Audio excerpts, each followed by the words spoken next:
know that they need deliverance. And it's important what you're doing there to guide people, to let people know, yes, I may need deliverance.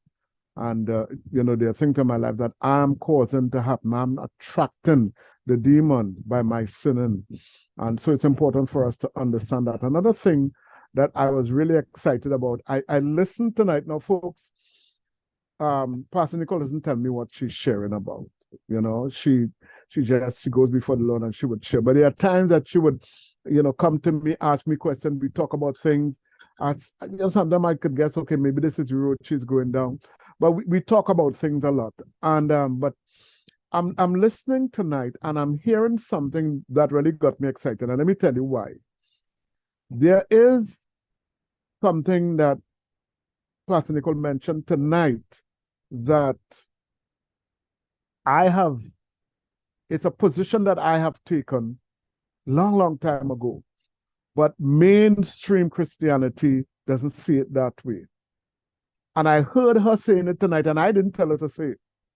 I've never heard anybody speak of it that way or preach that way. As a matter of fact, I thought I was the only one who felt that way. And this is the very thing that caused me to go into Bible school. There was one question that I had that I felt, I asked different people about it and they were giving me an answer that I didn't agree with. So I said, and that encouraged me to go into Bible school. And I'm sitting here tonight and I'm hearing Pastor Nicole speaking about it. Because even all the years through Bible school, I did not get that answer. I did not get people concurring with me. They disagreed. And here I am sitting and listening to my wife saying the very thing that I have to say I knew from the beginning or from years ago that a lot of people disagree with me on. What is that? I'll tell you another time. But I just want to tell you that I'm really excited by what was shared tonight, what she shared tonight, and it's something that I would want to build on at another time. And when I do that, then I'll tell you what it is. So I'm just saying that to tell you that I was very excited tonight, listening as I always am, but there was a special something tonight that I listened to, and I'm saying, yes, this is what I've been saying all along. And listen, I went to Bible school for so many years. She never went to Bible school. And look how God has revealed that to her. So, God is just awesome. He's just wonderful. He's just terrific. And I thank God for his revelation, because what he does is, as long as you're a willing vessel, he will pour into you.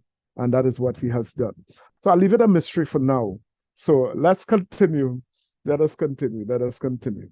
Okay, so we have been looking at the devices of the devil, and we have come down to the last one that I'm going to share, which is disobedience. We talked about disobedience last evening. That's the last thing in terms of the devices. There are more, but the last thing we're going to share in this rounds, disobedience. And disobedience means not complying with rules, going against rules, doing your own thing, doing what you believe is right. And the scripture says many times in the Old Testament where the children of Israel did what was right in their own eyes. And we understand that when you do what is right in your own eyes, because everybody sees things differently, you could have chaos and anarchy, and you could have, listen, you could have mass hysteria, you could have people doing things that they're not supposed to do, but they feel that it is right to do it. So everybody doing something, and there's no rule and there's no law. So it's important to have rules. It's important to have laws. And it's important for people to follow those rules so that there'll be order, there'll be fairness, there'll be protection, and a number of things. So we continue with talking about disobedience. And disobedience caused disqualifications. We saw that with Saul the king, when because he disobeyed God, he was disqualified from being the king because he disobeyed God, trying to do his own thing. You can't be better than God. Then we saw last evening with Joshua that disobedience to God causes defeat. And listen, let me tell you something, brethren.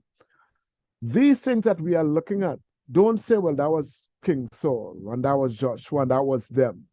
The principle is that if you disobey whatever God tells you to do, if you disobey it, you can be disqualified from something that God says that you are entitled to, but you can disqualify yourself, or you could be defeated over and over. You want to know why you're falling into this thing all the time. Why it is you could never move on or move up.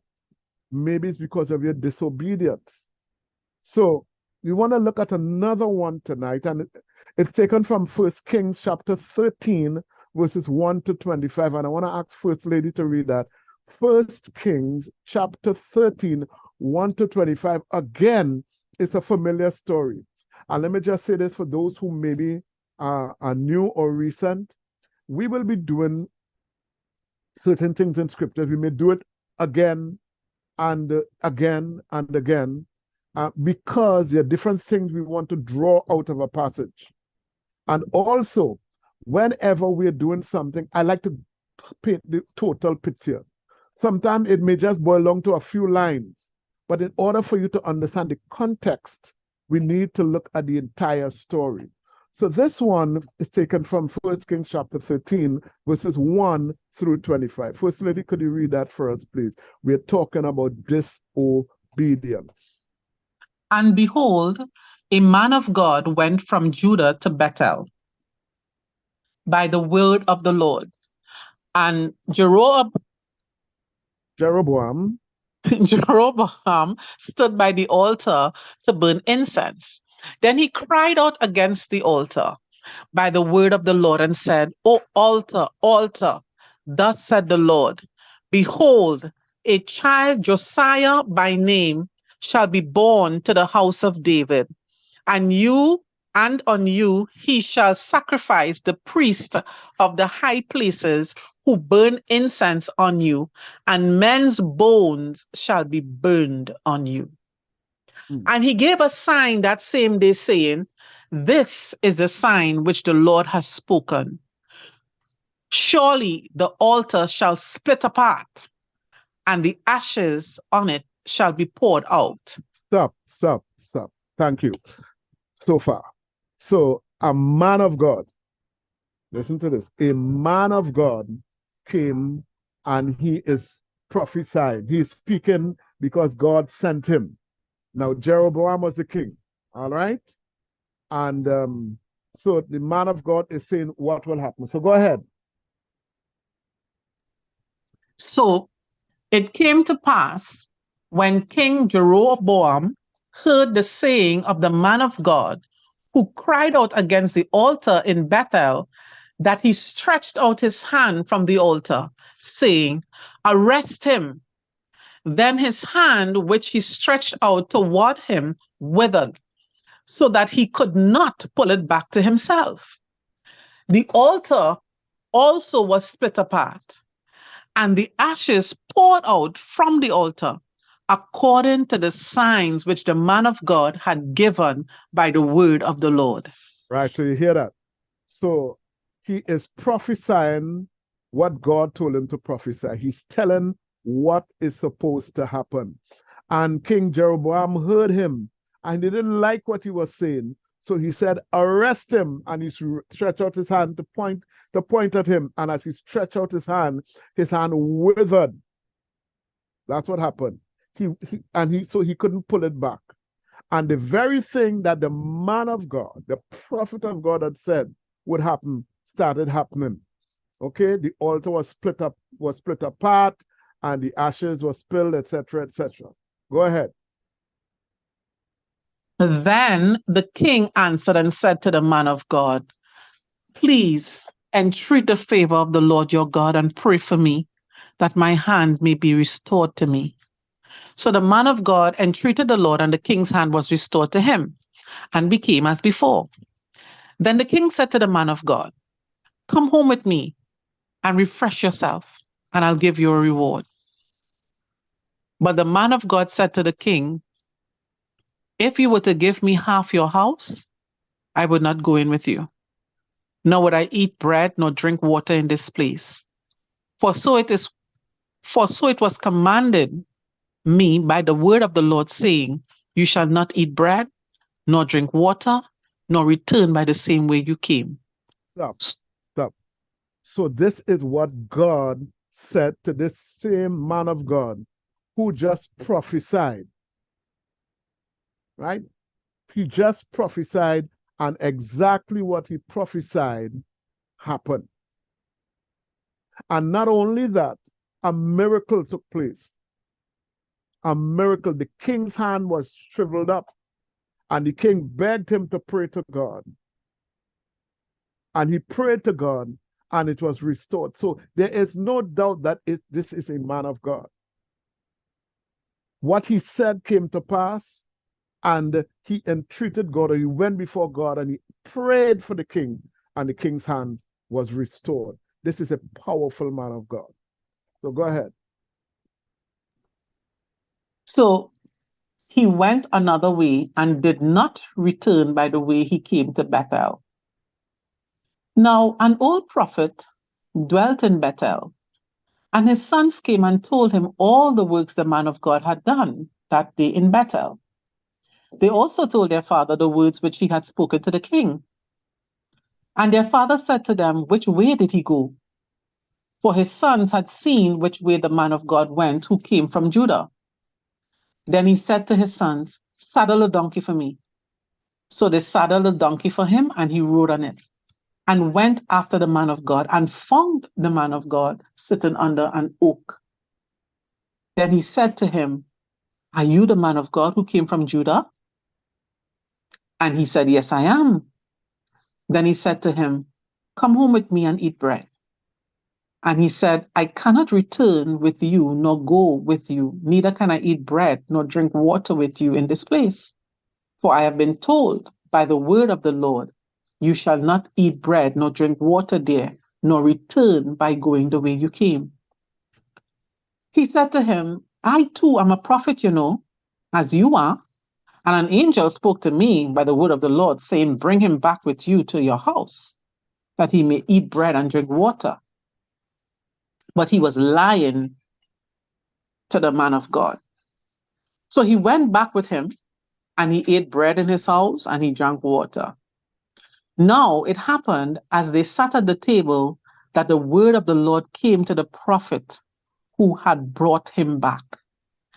And he cried out to the man of God who came from Judah, saying, thus said the Lord, because you have disobeyed the word of the Lord, and have not kept the commandment which the Lord your God commanded you, but you came back, ate my bread and drink my water in the place of which the Lord said to you, eat no bread and drink no water, your corpse shall not come to the tomb of your fathers.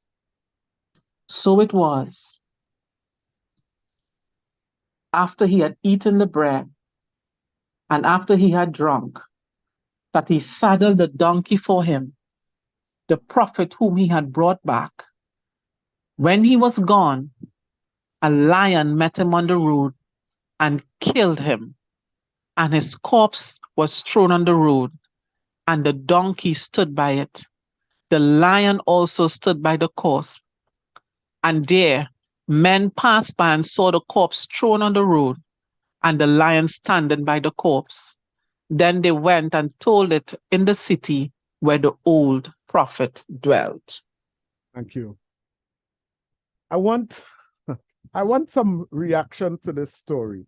It's a story I'm sure you might have heard before. Maybe some of you hearing it for the first time. What are your thoughts concerning this story? What can you learn from it? Or what are you, not just what you, well, yes, one, can you learn from it? And two, what are your thoughts on what happened and why it happened? Talk to me, somebody. Give me some feedback concerning this story. Elder Sheldon, hand is up. Elder Sheldon.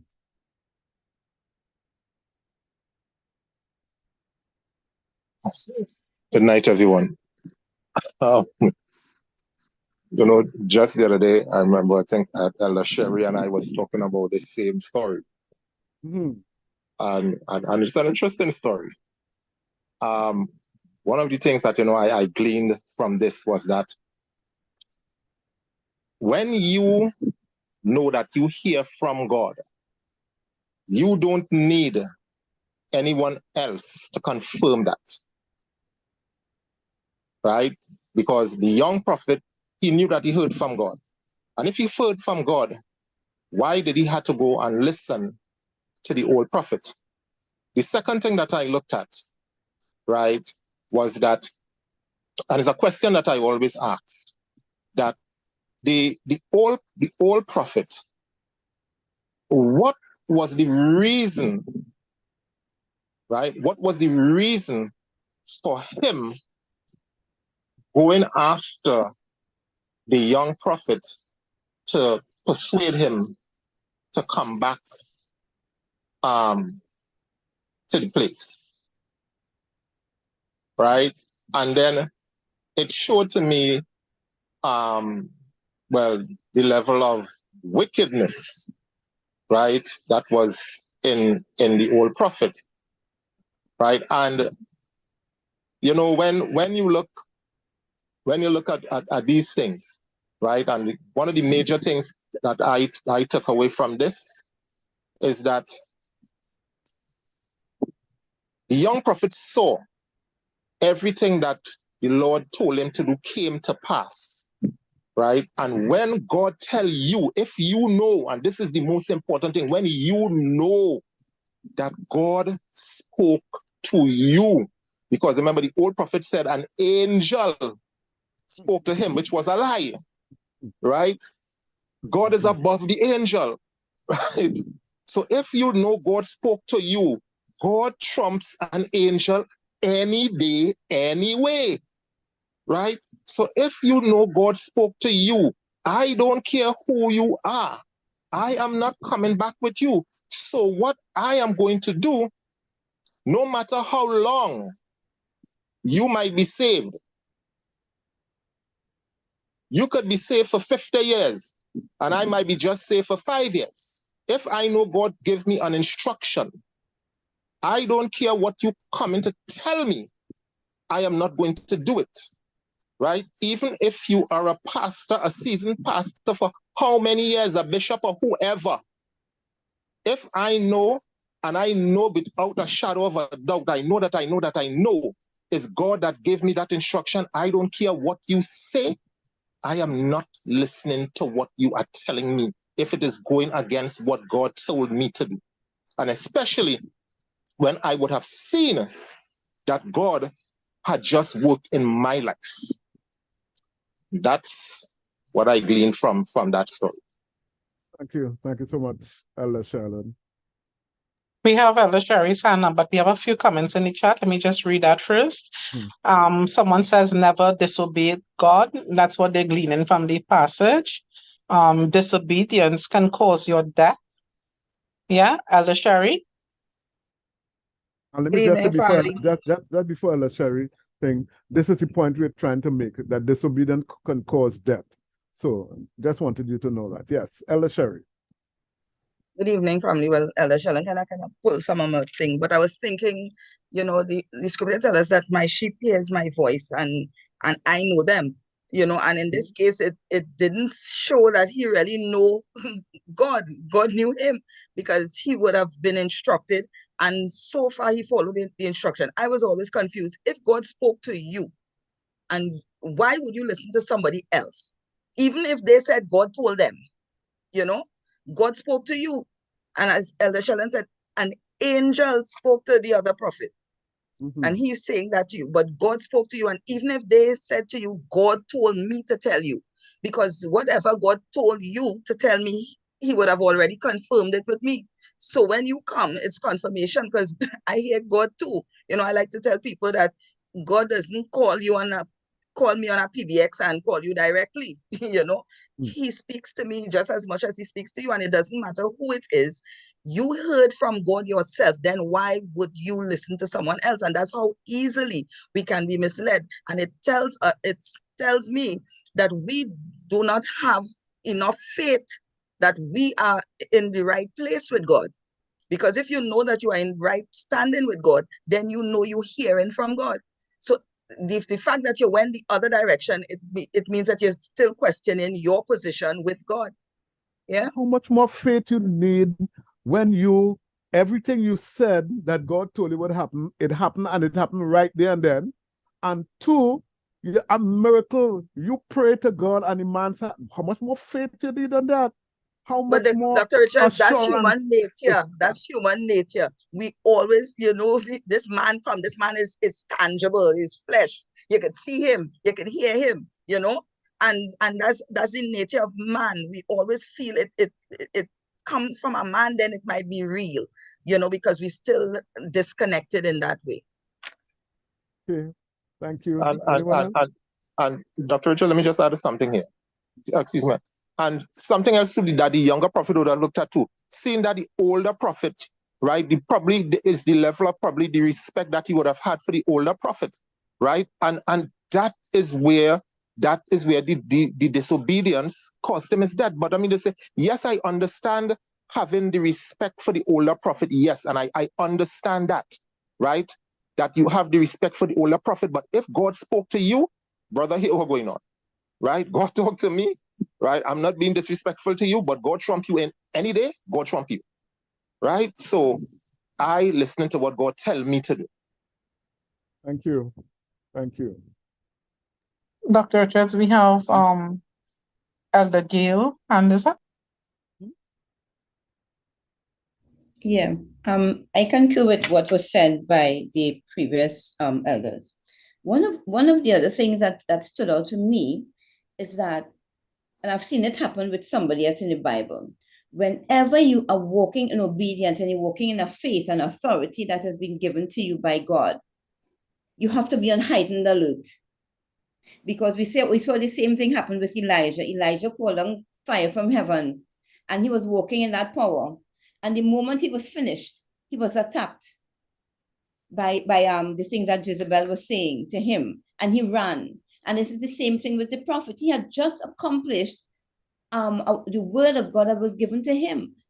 And sometimes there would always be people coming with these descending voices. And these are things that we have to be very, very aware of, to come and tell us something contrary. And as I think it was Elder Sheldon and also Elder Sherry who said this, when you know that God spoke to you and you say, the Spirit of the Lord said this to me, do not listen to any other voice that will come and tell you something contrary. It has happened with me. It has happened with many, many people. You know the Spirit of the Lord tell you X, you go with X, regardless of all the dissenting voices. And I think, and as I said before, you have to be on heightened alert when you've just done something that the Spirit of the Lord told you to do, because the enemy will come. He did come after Jesus in the wilderness, didn't he? So we have to be very, very mindful of these things. That's my contribution. Thank you. Dr. Richard, there's a question in the chat that says, why would the older prophet deceive him? That's a question. Yes. Now, that is not a question that we can answer at all in terms of his motive. But I'll tell you something. The devil doesn't always come with a pitchfork and, two horns. That's how we look for him sometimes. He comes very subtle. The devil is subtle. And he uses those that are around us, those who are in positions of influence, who can influence us. Those are the people that he uses.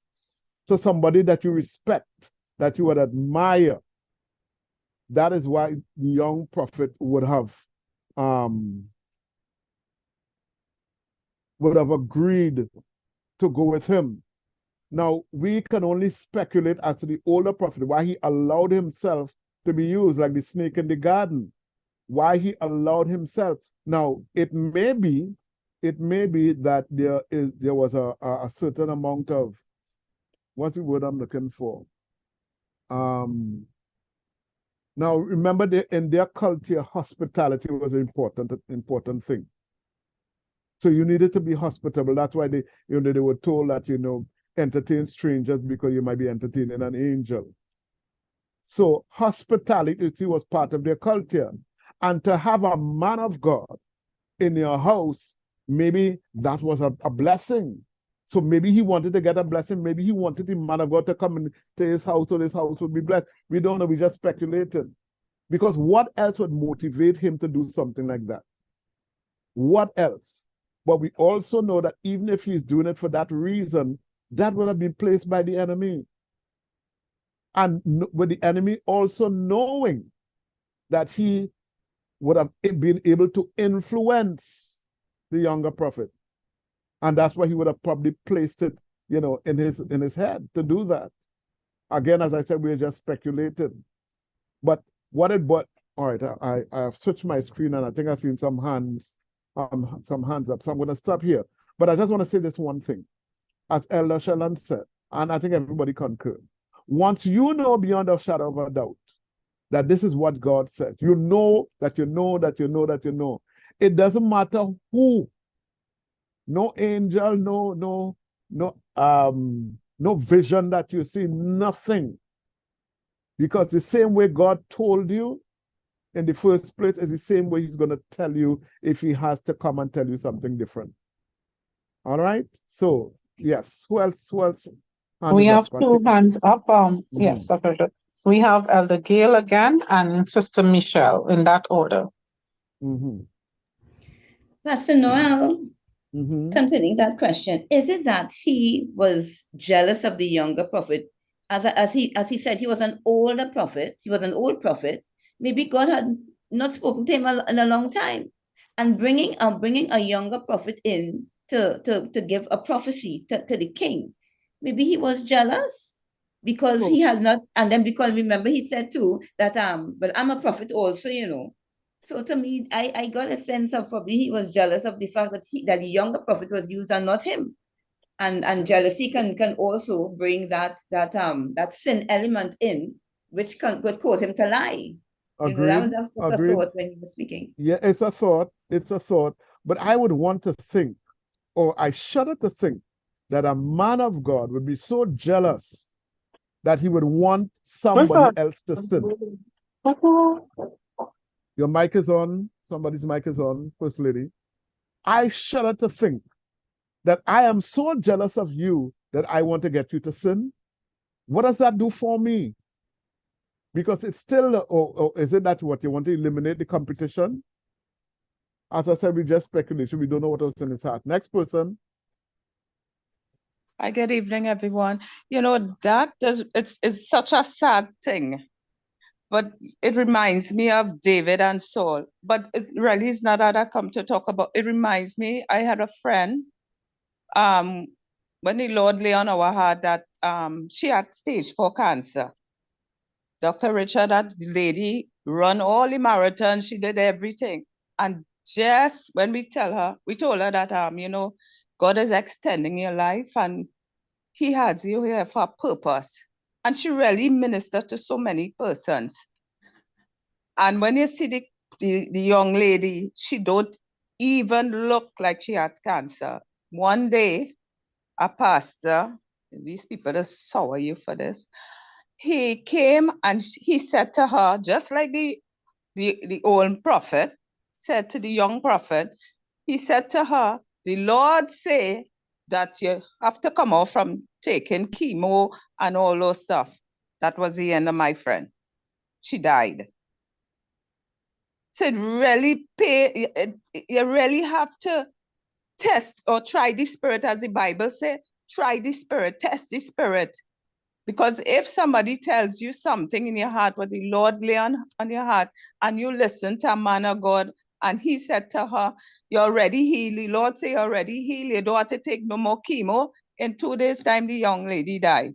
It was one of the most hurtful things in my life that I have experienced. So there are times that if you're telling me something, I prefer, let me hear the Lord. If the Lord said that, I need to test it first to make sure it corresponds to what the Lord say. I'm not going and eat cat and box or whatever they say. I am trying the spirit. I am testing it out before I end up like the young prophet.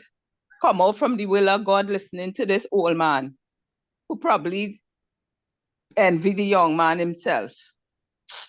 Indeed, that is sad, you know, and Yeah. that's why God will judge a lot of us. When we say God say, you know, that's taking the name of the Lord in vain. We When you have, say when you say that God says and you know God didn't say it. Anyway, so let's continue. yes, Dr. We have Elder Sheldon hang on, but I also want to read some comments in the chat before Elder Sheldon. One person says the old pastor, maybe prophet backslidden, maybe he was a backslidden prophet. Someone says most times they come very nice and subtle to catch you off guard, and that's why you must have discernment. Another said, yes, we have to remain focused. Also, another one, the older one supposed to teach the younger one. Another comment, what about if he was showing him that no matter how you are standing strong, you are not, so don't trust anyone. No matter how you are standing strong, you are not. Don't trust anyone. And someone says healing may have been spiritual and not physical. Elder Sheldon? Dr. Richard, just now you said something, you know, when the question was asked, why did the older prophet deceive him? And you say he was just speculating that, you know, why would he allow the enemy to use him? But something that I was always looking at also too, you recognize that right away when the younger prophet disobeyed, they said the Spirit of the Lord came to the older prophet and judgment came immediately through the older prophet. Correct. So it's literally like he went straight from sin.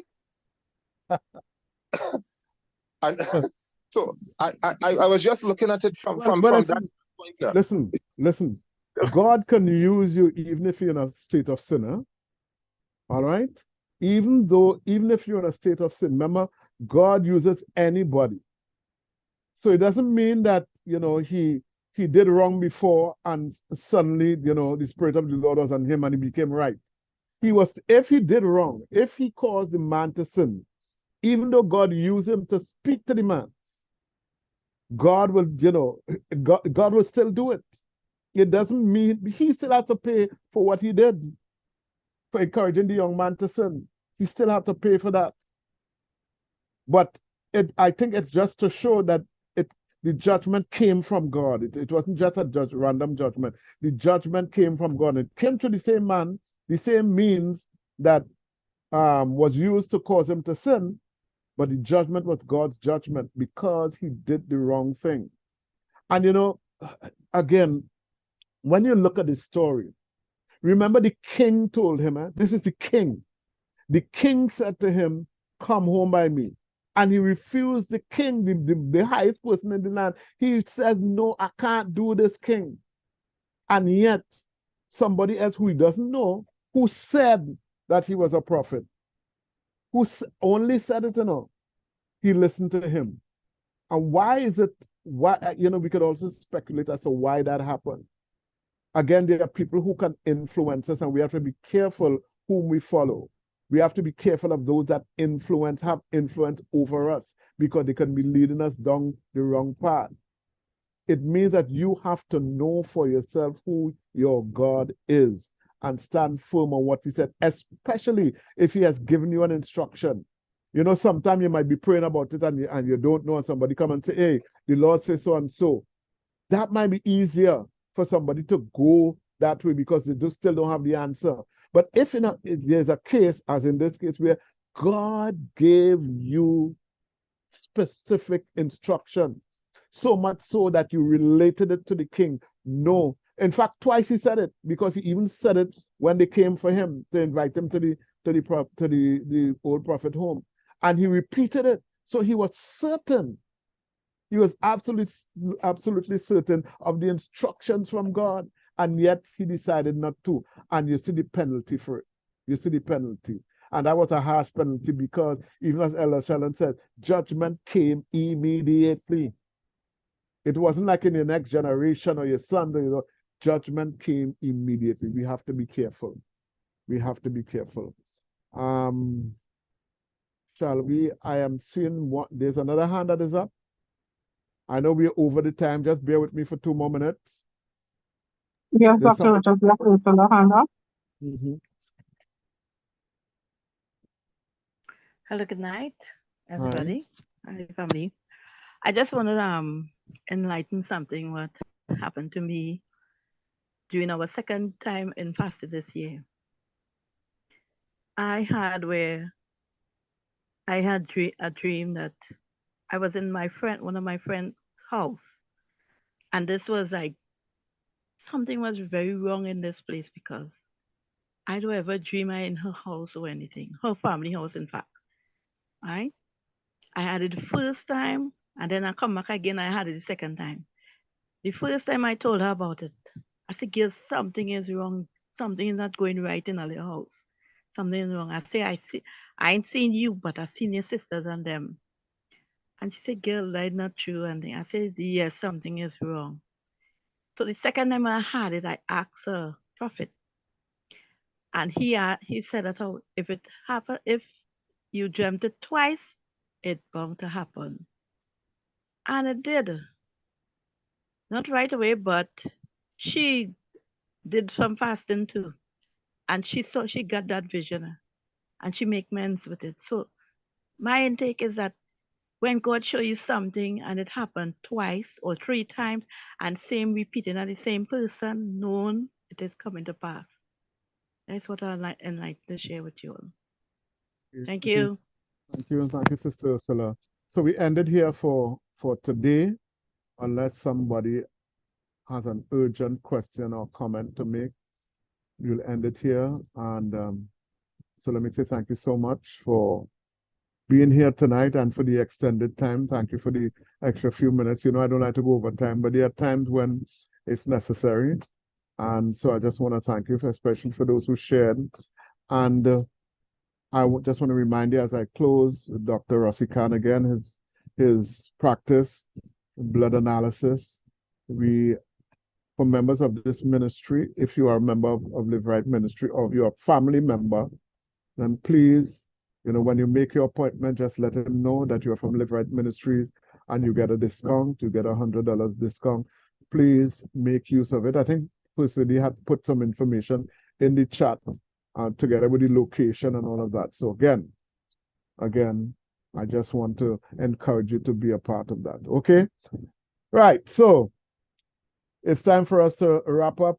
We'll be back next week. Next time we come out is on Monday at 6 p.m. for our Monday prayer. And of course, continuing, First Lady will continue with the self-deliverance. I think it's something that we all should be a part of, and we all should make a really concerted effort to be here. Okay? So God bless you. Have a wonderful night, First Lady. Back over to you.